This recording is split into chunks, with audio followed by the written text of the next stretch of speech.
of steel, born to action, bred to kill.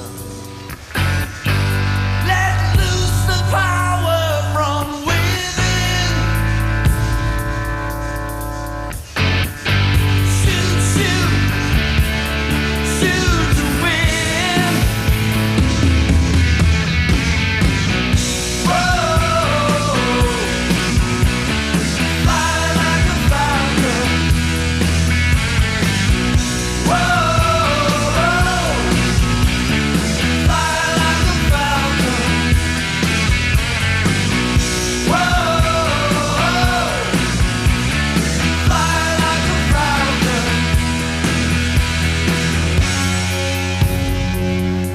Welcome once again, everybody, to the Former Falcons podcast. I'm your host, DJ Clint Dog, and we have a very interesting guest this week, or month, or whatever it is for the podcast. This is podcast number 5, episode number 5 of the Former Falcons podcast. We got Derick Polk. He is from 1988 and former Harlem Globetrotter, all that type of stuff. Let's take you to that interview right now. All right, Derick Polk, welcome to the Former Falcons podcast. How you going? All right, doing well, man. Thank you for having me. No, that's all good, man. 1988 when you played for the Falcons. That's a long time ago. A long time ago, man. But I never forget. I had a great time playing there, man. And the city of Newcastle is a nice city. I enjoyed it. You know, I often wondered about playing in a smaller city, because I'd always played in a bigger city. And playing in Newcastle, man, it was like a friendly, really home kind of place, and I really enjoyed it. I did. So you came from back in, was it 87 and 86, 87, you played for the Supersonics? Yep, for the Supersonics. Yep. And, you know, people tend to forget about the Supersonics, man, but my first year, we were pretty good. We're a pretty good team. Cast of characters, I guess. Yeah. And who did you have on that team, by the way? I had myself, Tiny Pender, Scott Fenton, Zoran Zunic. We had Andrew Sproul Dennis, the Terminator, and, Pop Forrester. Man, we had a pretty good team, man. Owen Wells was coach, and that's right. You know, I was in the CBA playing in camp when Owen was telling me about Australia and how good the basketball was down there. Yeah. And after I got traded from that team, and I got a call from him and said, would you like to come over and play? And I had to think about it. I said, because at that time, I didn't know that much about Australia, and I said, well, you know what? Yes, I'm gonna come. I heard some things about it, but I didn't know for sure. And once I got there and landed in Sydney, and I just seen how beautiful city it was, and I seen how the people treated you, and Sydney's pretty nice. Yeah, Sydney's pretty nice. I remember the '86 team you're just talking about. I remember Tiny Pinder. He was wearing the Jordan 1s, the OG original Jordan 1s, the band ones in the NBL. That was pretty crazy. I got some footage of that, but. At the end of the 87 season, that's when the Kings were formed. Can you shed some light on that? Were you going to be one of the imports? Did you actually have any talks with playing for the Kings after that in the 88 season? At that time, they didn't know what was going to happen. They hadn't made a decision on which American they was going to keep. It was myself or Mark Ritland, and I wanted to stay in Sydney because I like Sydney. They originally went with Carfino and Mark Ridland, and wasn't Ridland on the Supersonics team with you? He was on the Supersonics with me. Yes, right. He sure was, and the opportunity came to me to play with Newcastle and Ken Cole. Yes, because he took over the Sonics in the last 6 months of the season, because they ended up sacking Owen Wells. That was a bit of a topsy-turvy thing, because Owen Wells came up here to Newcastle in '87, and he took over for the last few games from Steve Johansson, and the next year, Ken Cole came up here and replaced him up here in Newcastle. Right. I didn't know whether Ken got caught up. They didn't know whether they wanted Ken to coach this new regime that was coming in, or if they probably had it promised to Claude Williams. Yep. Because, Claude always wanted to be a coach. Yeah, because he was playing at that stage, wasn't he? Well, he had retired. He had retired from playing. Yeah, he was playing. He played before that, about 3 or 4 years. He could go 3 or 4 years before I came. He was playing, and then he kind of retired. Yep. And he was the assistant coach. Yep. And they gave the job to him, and that's how the Kings were formed. They had the Dalton brothers, which I like. Mark and Brad. Yeah. Good. The good Kings, guys. Man. The Kings formation in '88. That was the Sonics and Bankstown, wasn't it? Or no, or West Sydney. Yeah. Or no, they West Sydney. West Sydney, yeah. But what any other details you could tell us? Because not very many people have spoken to guys like yourself and got this type of information. Right. Well, they also, you got to remember at that time, they also had Vince Kelly.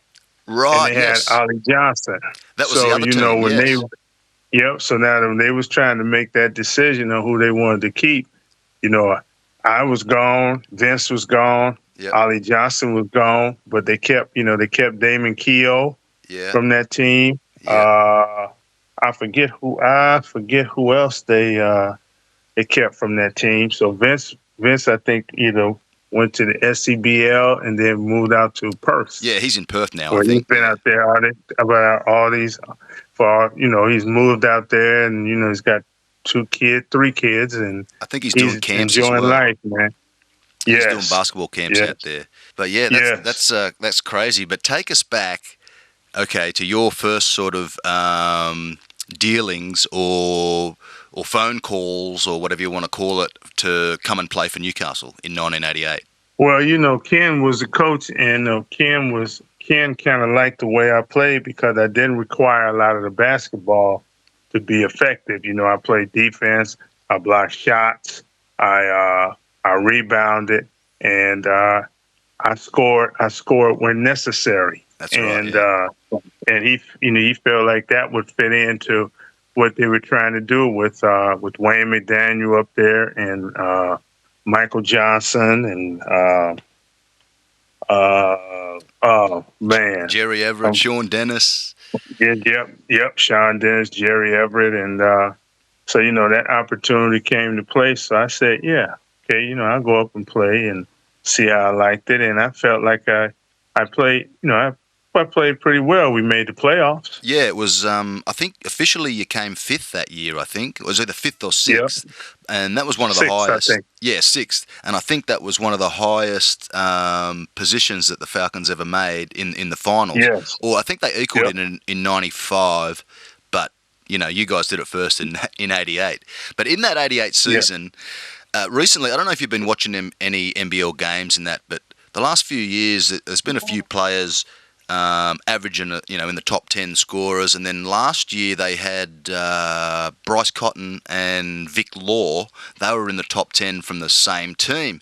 And the commentators and the NBL are going crazy. Oh, it's amazing. Two players from the same team in the top 10 scorers and blah, blah, blah. In '88, you guys had Jerry Everett, Wayne McDaniel, and Mike Johnson all in the top 10 scorers. They forget about the past, mate, don't they? They sure do. Yeah, they sure do. So that was the key. And then, you also with yourself. You're right. That was the key, to the Falcons making the finals because they did their job on the score bench. You did your job on the defense and the block shots and the rebounding. Yep. And I also was second in the league in block shots, which I've been doing since the last. Since I came to Australia, I think myself and Willie Simmons were tops of that, and rebounding too. So. I was going to say Willie Simmons, was he the one above you? Yep. Yeah, right. Yep. So at the end of the '88 season, after the finals, tell us where you went after that. Where did you play after that? Because the Falcons got in Bill Jones to replace yourself. They kept Jerry. Wayne McDaniel went to Hobart. And, we didn't hear much from you. Like, you didn't come back to the NBL. Where did you actually go and play after that?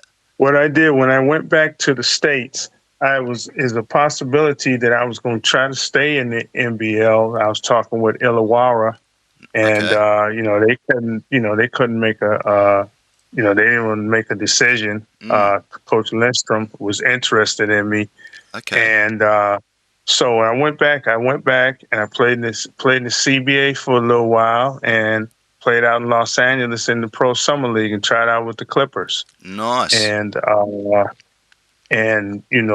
they had too many guaranteed contracts and stuff, and it's we like you, Derick, but there's we don't have any room for you. So I was trying to decide if I wanted to try to go back overseas or what I wanted to do. And at that time, once you turn professional, you weren't allowed to go back and be an amateur again. Yeah, okay. So the opportunity while I was out in Los Angeles came to play with the Harlem Globetrotters. Yeah. And I said, because, as a kid, I watched them. That's right. And I said, wow, how do they do all those things with the basketball? And how do they do this? And how do they do that? So they invited me to camp. And they invited 25 people to camp. Yep. And out of those 25, they kept 10. And I was one of those 10. You were one of the 10. And I was one of those 10. And they offered me a contract, which was pretty good. And I was like, okay. Now, that wasn't the Generals. That wasn't the Washington Generals. That was actual Harlem Globetrotters. That was actual Harlem Globetrotters. Yeah. And once I did and got to camp and stuff like that, man, learned how to do stuff with the basketball. And a lot of people don't realize they play basketball, too. Comes a time where you play basketball, then you have show plays. Yes. And I'm going to tell you what, man, I did that for almost 4 years. Yeah. I had such a blast doing it. Was it good? Yes, man. Yeah. Mate, we would go from city to city. Out of 365 days out of the year, I would play at least 300 of those days playing. Now, what year was it you actually came? Overseas. What year was it you came here to Newcastle? Was that 99? It was 95 or something. No, it wasn't. It was 90. It was 90, I think. 90. It might be 90, 91, yeah. Yeah, okay. Oh, was it that early? I thought it was late 90s. Yeah. Okay. Yeah. So you actually came back and played at the Entertainment Centre. That's I think it would have been after 92 because the Entertainment Centre was built in 92. Yeah, we came. As a matter of fact, they did a picture with myself and Steve Carfino, and a lot of people don't know that me and Carfino, we kind of played a little AAU basketball together, and played against Steve in the Big Ten because he was at Iowa. That's right, he was too. Yeah, I seen a few videos and some footage. He was cutting it up at Iowa, but he came out here and did his back after 2 or 3 seasons with the Kings, and it was no good after that. Right. Yeah. Right. But the Harlem Globetrotters, when you came to Newcastle, was it a good reception? Did people remember you? Did people sort of? Yeah. Yes. Yep. They gave they gave me a nice ovation, and I was very, very, very, very happy. A little nervous going back and playing in front of all the people that I used to play for, man. And the night before that, we was doing shows in Sydney too. Yeah, okay. So I got a chance to play for Sydney. Then I got a chance to go. Yep, Adelaide and Perth, and these shows in Melbourne, and a lot of people remembered me, and it really made me feel good, man. At least they appreciate me playing basketball and playing basketball the right way and staying out. A lot of people don't realize, when you go to a different country, you play, but you got to stay out of trouble too. And a lot of guys don't realize when you get a chance to go overseas, man, you're there to play, to do good things, and do good things in the community and stuff like that, and stay out of trouble. Yeah. That's the hard part, staying out of trouble. That's the hard part. Yeah. But back in 1988, I'm going to bring this up. Video Focus. You did a few ads for commercials for a video store in Toronto. It was called Video Focus. What was that all about? Mm-hmm. Can you shed some information on that? Yeah, Do you even remember? The video store. Yeah, I remember. Oh, yeah, I remember. And I remember doing 3 or 4, maybe about 5 or 6 takes. Yeah. And video focus. Yeah. And come on, kid. Yeah. Was that in the studio in Newcastle? You Yes. filmed that? Yeah, okay. Yeah. Because Yep. it looked like the As a same matter of studios fact- as they did it Romper Room in. So that's the same one.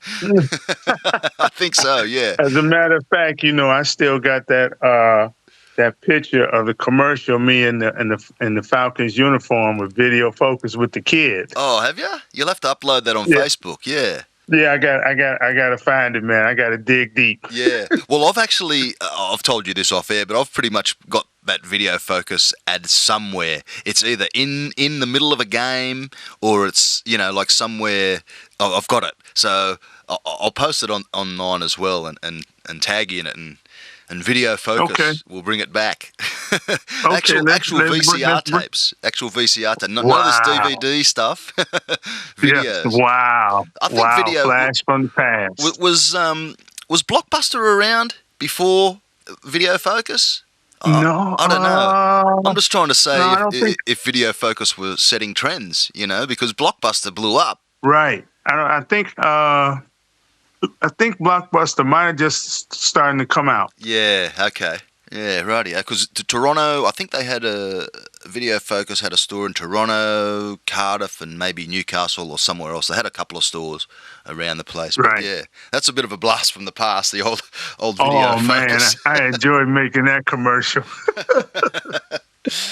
Now, there's another thing I want to ask you as well. When you're in Sydney, there's a bit of a I can't remember what it was for. It was either 86 or 87, but they were filming some stuff for the Supersonics, and your name came up on the screen as Derick Polk.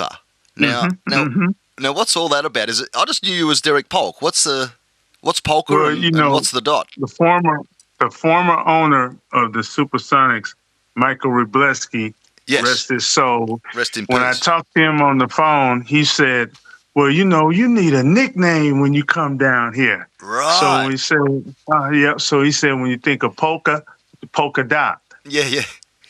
Yeah. So then that's so there it is right there. That's what it's about. Derick Polk. Yep. Okay. I thought it was some sort of, I don't know, religious or Muslim thing. I don't know. No, Michael Wroblewski. Yeah, he made that. He brought that up, and it stuck with me all the time I was there. Yeah. Okay. So that's just like the D Train, Dwayne McClain, or something like that. Yep. Yeah. Now the other thing I wanted to ask you about as well, you had a T-shirt when you used to practice. You had a T-shirt that used to say "Don't Stop the Rock" across it. Do you remember that? Don't Stop the Rock. I thought that was wild. I actually want to get a T-shirt with "Don't Stop the Rock" on it. It was like a black T-shirt running right. I remember that. I think some of the videos from practice, I think you might have it on that I've got. I'll have to dig that up too. Yeah. Wow.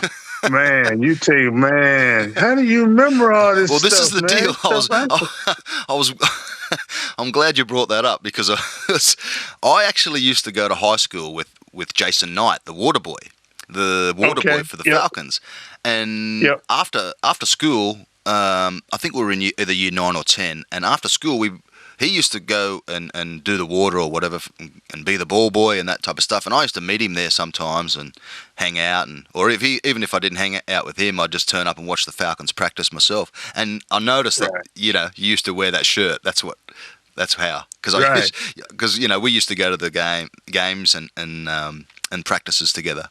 Yeah, that was just a shirt that just said "Don't stop the rock." That means don't hold on to the rock, keep it moving. Yeah, okay. So nothing to do with rock and roll music. No. So reverse the ball every now and again. Is that what you're saying? There you go. Right. Absolutely. It's, if you want to be successful, reverse the ball is a must. Get it into the post. Yes. There you go. Get it into the post. That's what I like to hear. Now, another question I want to ask you. Did you ever watch Married with Children, Al Bundy? Yes. Okay. Yes, one of my favorites. Okay, now here's the deal. Al Bundy in Married with Children, he went to Polk High. Polk High? Yep. Yeah. What is that about? Do you know, are you the chairman of Polk High, or what's the deal? Actually, I don't know how that, there's a city in Florida called Polk. Is there such a Polk, high Florida. school or whatever, or it's just make up for the show? Yeah. I think you might make it up. Yeah, but right. you know what? Outside here in Ohio, outside of Lorraine, going towards Columbus, there's a Polk County. Polk County. There's a city called Polk. Yes. So once I tell you a story, one day I'm driving through going to Columbus because I'm leaving from Lorraine. I said, "Wow, this is Polk. I'm gonna stop by and I'm gonna stop in the restaurant. Yeah. Hi, my name is Derick Polk. This is my city." And they said, "Really? Really?" Named after me. Yeah, named after me. I showed them my ID and everything. They said, "Wow." Wow. Showed the ID, yeah, all right. Showed the ID. Prove the point. Prove the point, yep. Yep. Now, back to current basketball. Okay. The current coach of the Tasmanian Jack Jumpers is Scott Roth. Now, you've got a connection with Scott. Can you tell us about that? It's Cleveland? Yep, Scott and I, Scott's from Cleveland, and we all used to play summer league basketball together in the summer for 3 or 4 years. Right. And we used to go and play with the Cavaliers in the summer and stuff like that. And then Scott went overseas and played. He played in the NBA for a while, and he went overseas and played. And I often wondered what happened to him because every now and then, we have guys that come back. And, we get a chance to see each other and, we get to catch up on how things are going and stuff like that. But never heard from Scott. And then here I am, I'm looking and say, Scott Roth was signed with the Tasmanian team. Yeah. Hobart. Yep. And I'm like, wow, I did not know. And I hadn't talked to Scott about 25, 30 years. Right, okay. It's been that long. Yeah. Yeah. Yeah, he's down there doing good things, man. They made the grand final in the first year, and I think this year they're middle of the table, but I think they're going to make finals this year. How far they go, I don't know, but he's doing a pretty good job down there. Well, his basketball IQ was always pretty good, and I didn't know that he wanted to be a coach and everything, but I am certainly happy for him, and I'm looking forward to when I'll be able to see him and talk to him and catch up with him. Because he's good. You always remember good people, and he's a good person. And he's one of them. All right. Could he play? Yeah. Obviously he could because he made the NBA. He's the left-handed side. He could play, man. Yeah, Scotty could play. Yeah, okay. What was he, a 3-4 man? I would say 2-3. Right, okay. Yeah, because I think it was it the Timberwolves he played for? That, and I think it was the Jazz, maybe? Jazz, yep. Yeah, okay. Jazz, yep. Because I seen he was one of the first guys, because wasn't the Timberwolves a new franchise or something? And he was one of the first players? Yeah. Yeah. Yeah, a lot of people don't realize Cleveland has a lot of professional athletes that have played here. Guys like Kevin Edwards that played with the Miami Heat, and then we all played Charles Oakley. Yes. And so we all have pros, and we all just played in the summer. You talk about some great games, man, and going at it. Yeah. Wow. Fun, real basketball, just playing hard, having fun, and just great, man. It makes you really appreciate the game and being blessed to be able to play it. Yeah, that's right. And at your age now, I won't give your age away, but you're still playing today, aren't you? You said to me off air. Yeah, I still try to play maybe 2 to 3 times a week. Even at 62, I'm 62 now. Yeah. I wasn't going to say it. Yep. I was waiting for you. If you wanted to say it, that's all right. Well, I can't just sit around and get big. True. So I got to exercise and do something. I still have that itch and that desire to play, to play basketball and to have fun. And I'm very blessed to be able to still be able to do that. Yeah, that's right. at that age. Yep. Do you still do anything Yep. with the Globetrotters? I seen a couple of weeks ago there's a thing you did there. Yeah, we still some of our older players, our legends. We still get together and do community stuff, and we do a few shows with to help for charity and stuff like that. Just to stay busy. You still got to keep that ball moving and got to keep that ball working. Don't stop the rock, mate. Don't stop the rock. Don't stop the rock. There you go.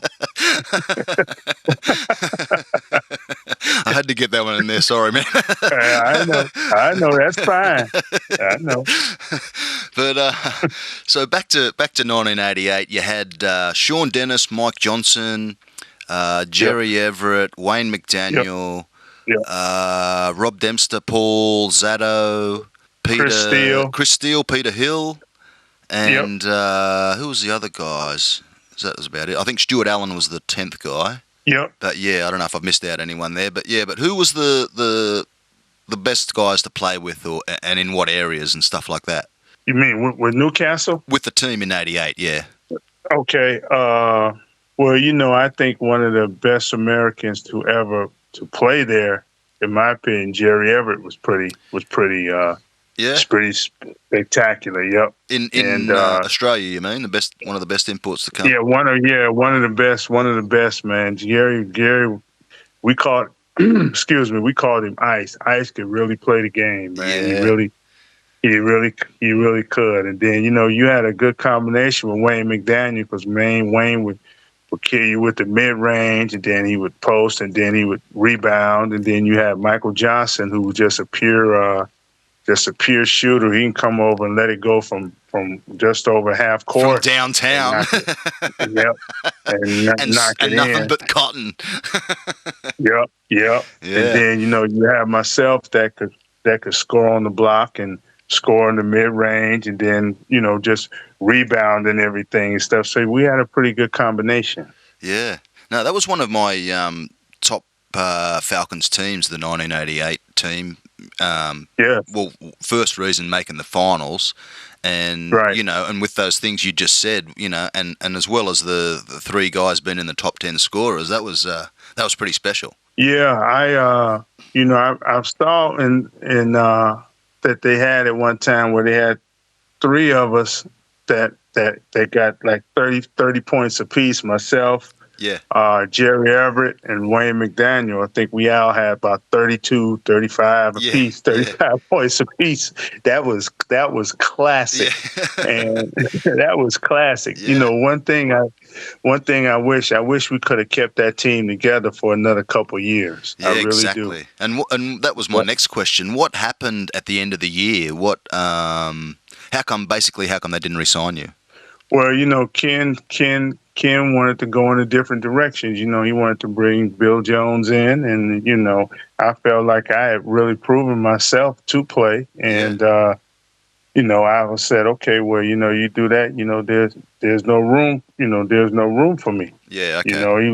He was going to do that, so I had no hard feelings. That's part of the business. That's part of it, and I just kept it moving. So they had I have no grudges or nothing. Yeah, that's the way it goes. They only had 2 imports back then too, so now they've got 3. So they probably would have kept you around if they had the 3 imports back in '88. But and salary cap and all that type of stuff. Yep, and I wasn't at that time. I wasn't thinking about becoming Australian.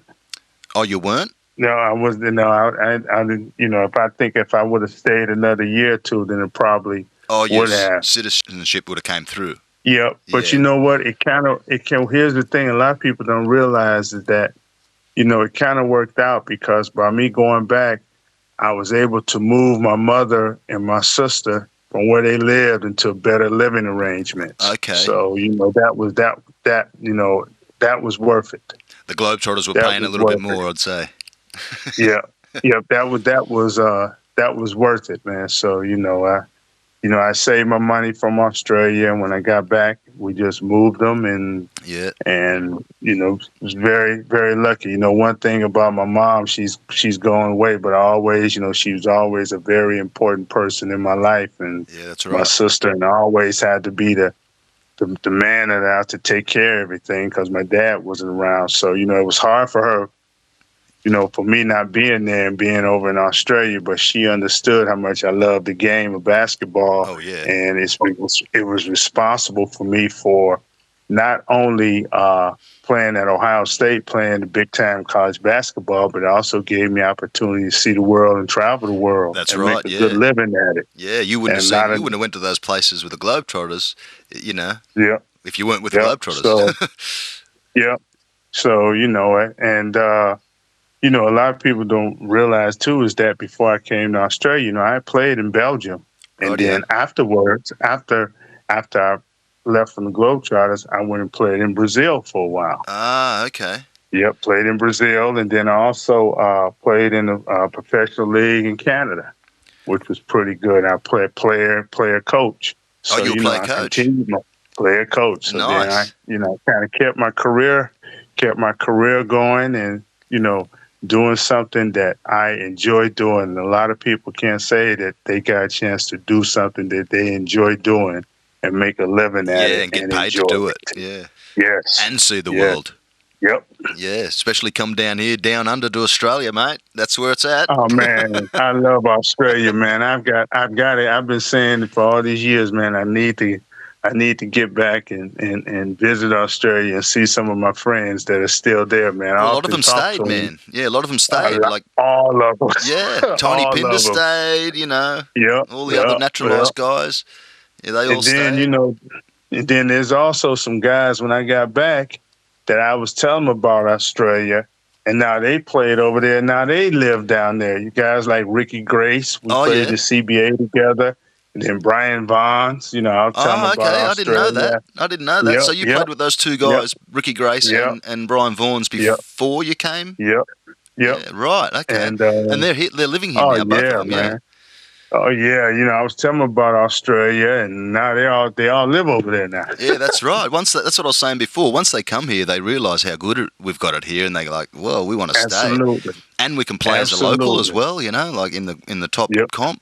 Yep. Yeah. Oh, absolutely. Yep. Yeah. Love Australia. Yeah. Okay. No, I didn't know about that with the Brian Vaughns and Ricky Grace thing, because Ricky Grace, he came here 1990, so that would have been a couple of years after you left. Yes. Yeah. Yes. Ricky was in the CBA with me, and he also played in Toronto, and in the league in the Toronto Canadian League with me too. Oh yeah. And then when he left and came to Australia. Oh, from Canada. And he'd come back. Yep. Yeah. Okay.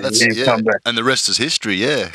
Rest is history. He's went over there. He's made his mark, and now he's living over there, man. And I'm very happy for him. Very happy. No, he had a 15, 16-year career here, whatever it was, and he ended up staying here. He's a naturalised Australian now. So, yeah. I think at one stage he was actually playing as Australian in the NBL towards the end of his career, so that worked out well. Did he actually? Yes, he did. I think he actually played with, was it Mookie Blaylock he played with college or something like that? Yep, he played with Mookie Blaylock at Oklahoma. Right, okay. Yep, I'm with you now. Yep. Yeah. Yep. That'll explain why you got a couple of 10-day contracts with the Atlanta Hawks there at one stage. Yeah. Mookie hooked him up. Exactly. Yeah. They had a good combination. They were talking about that backcourt of him and Mookie Blaylock, and I heard Oklahoma. They had him and Wayman Tisdale and stuff. They had a pretty good team, man. Yeah, they did back then. Well, that's a bit of good information, man. I didn't actually know that about the Ricky Grace. Well, I know a lot of things, man. We keep talking. Yeah. We can talk for days. Yeah, I know. We could go on. But talk about basketball, we can go on for a long time. Yeah. Well, is there anything that stands out in the 1988 season that you want to talk about? Is there any special moments or anything that happened, or any games you won or lost? Someone you dunked on or blocked their shot? I think when we went to Perth, I think we won. I don't know whether we beat Perth and Adelaide, but I had pretty good games against Perth and Adelaide. Okay. And and that Doomsday Double is something else, man. Yeah. And the Doomsday Double's not around anymore because they play different stage. Some teams play like 3 times a week and stuff like that now. Right. And right, you also don't right. play the equal home and away, 1 game home, 1 game away against each other. It's a random competition now. Oh, okay, good. Because when they called it Doom, because you would have to fly all the way to the west coast to Perth, 5.5 hours. You would fly back to South Australia, or either go South Australia and then go fly to Perth. Yeah. They did they tried to do a similar one. Who was it? I think it was Brisbane and either Gold Coast Brisbane and Townsville or something like that, because the Townsville Suns came in '93, and they called it the Sunshine Swing. So it was sort of the doomsday double of the 2000s or the late 90s. Yeah, but you traveling in hot weather, so I mean, that was pretty good. In South Australia, you never know what you're going to get. Yeah. Then when you move to Perth, it's nice and warm, and it's hot over there. You got the ocean there, man. Oh man, visiting there was great. Yeah. It really was. It was great. And I always enjoyed playing there. Always. No, like I said, 1988 was pretty much one of my favourite years for the Falcons. So, is there anything you can tell us before we end up the show? Nope. Just that, I really enjoyed my time there, and, getting the opportunity to play there and to meet some of the people there. I still have some friends there. Yeah. And I want to tell them hello, and if they want to come on Facebook, they can. And I'm sure Newcastle is grown now to a real bigger city than it was back then in '88. Yeah. So, a few things have changed, let me tell you. Yes, there have. And I know when you and I were talking about my jersey, man, my jersey, you got everybody's jersey. The Falcons jersey. Yeah, come on.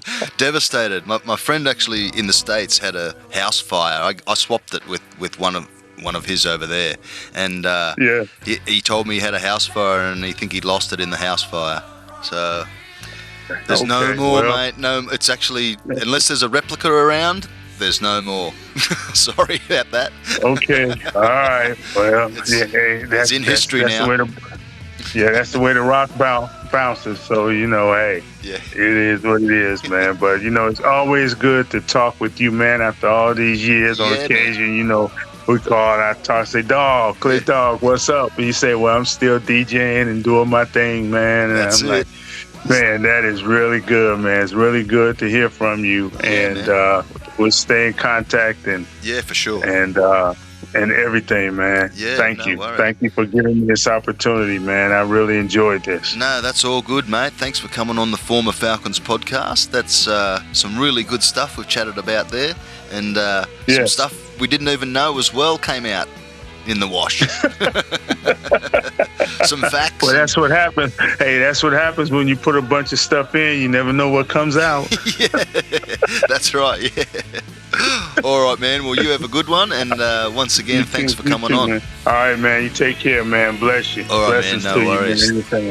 All right, mate. Take care. Thanks for listening, guys. That was Derick Polk on the Former Falcons podcast, episode number 5. Hope you all enjoyed that great interview. Little bit of information there that you guys didn't know. A bit of Scott Roth, bit of Ricky Grace, bit of this, bit of that. Mate, Derick Polk, old school, 1988 Newcastle Falcons. All right, and I'm Clint Dog. This is the Former Falcons podcast. Make sure you share this. Make sure you give it a like. And like the Falcons page too while you're there. Do it all. Give my DJ page a like if you want. It's all there. Don't forget, check out the videos on YouTube at MBL on YouTube. On YouTube. That's not a double up there. You can work it out yourself. Go for it. Check it out. All the old school Falcons footage, all there. Thanks for listening, guys. And thanks for Derick coming on to the Former Falcons podcast. See you all next time.